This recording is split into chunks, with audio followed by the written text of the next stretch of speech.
फिलिस्तीन पर 10 बड़े देशों के ऐलान से पहले इजराइल ने गाजा में गिराए बम, 60 की ले ली जान। चेन्नई में इजराइल के खिलाफ प्रोटेस्ट में शामिल हुए दिग्गज अभिनेता, दिया बड़ा बयान।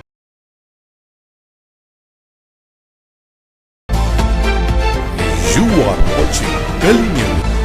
इजराइल ने गाजा सिटी और गाजा पट्टी पर हमले तेज कर दिए हैं। शनिवार 20 सितंबर को हुए इजरायली हमले में कम से कम 60 फिलिस्तीनियों की मौत हो गई, जबकि कई घायल हो गए।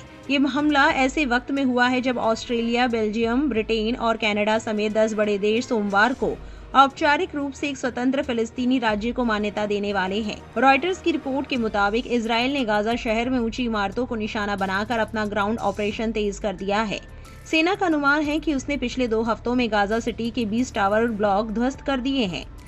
इजरायली मीडिया के अनुसार सेना का ये भी मानना है कि सितंबर की शुरुआत से अब तक 5 लाख से ज्यादा लोग शहर छोड़ चुके हैं। वहीं हमास का कहना है कि लगभग 3 लाख लोग वहां से चले गए हैं और लगभग 9 लाख लोग वहां बचे हुए हैं, जिनमें इजरायली बंधक भी शामिल हैं।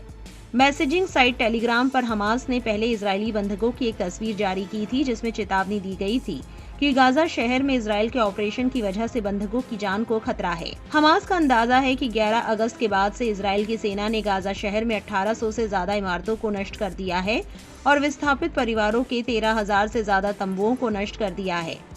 गाजा के स्वास्थ्य अधिकारियों ने बताया कि 2023 से चल रही इस लड़ाई में इजराइल ने करीब 65,000 से ज्यादा फिलिस्तीनियों को मार डाला है। हमलों की वजह से गाजा में भूखमरी फैल गई है, जबकि कई इमारतों को ध्वस्त कर दिया गया है और ज्यादातर आबादी को विस्थापित कर दिया गया है। इजराइल का कहना है कि गाजा में भूखमरी के संकट को बढ़ा चढ़ाकर पेश किया गया है और इसका ज्यादातर दोष हमास पर है। इजरायली सेना ने आरोप लगाते हुए कहा कि हमास ने शनिवार को संयुक्त राष्ट्र की टीम पर गोलीबारी की।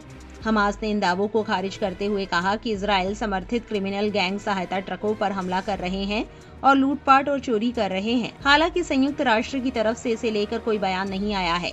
भारत के चेन्नई में भी फिलिस्तीन के सपोर्ट में एक प्रोटेस्ट किया गया, जहां मशहूर फिल्मों के दिग्गज सुपरस्टार्स ने भी शिरकत की है। मकतूब मीडिया द्वारा दी गई जानकारी के मुताबिक बाहुबली मूवी में कटप्पा का रोल निभाने वाले अभिनेता सत्यराज ने 19 सितंबर को चेन्नई में फलस्तीन समर्थन प्रोटेस्ट को संबोधित किया। उन्होंने अपनी स्पीच में कहा, ऐसी सभाओं में हिस्सा लेना मेरे जैसे कलाकारों का फर्ज है।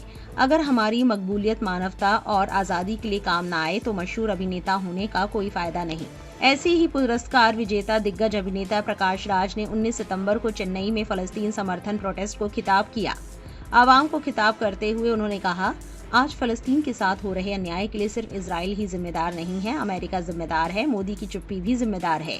आपको बता दें, ये युद्ध इजराइल द्वारा सदियों से फिलिस्तीनी मुसलमानों पर किए जा रहे जुल्म के खिलाफ 7 अक्टूबर 2023 को हमास द्वारा इजराइल पर किए गए हमलों के बाद शुरू हुआ, जिसमें करीब 1200 लोग मारे गए और 251 बंधक बनाए गए। कुल 48 बंधक गाजा में ही बचे हैं और लगभग 20 के जिंदा होने की संभावना है। आपकी इस पर क्या राय है, कमेंट में जरूर लिखें और ऐसी और वायरल खबरों के लिए हमारे चैनल को सब्सक्राइब करना ना भूलें।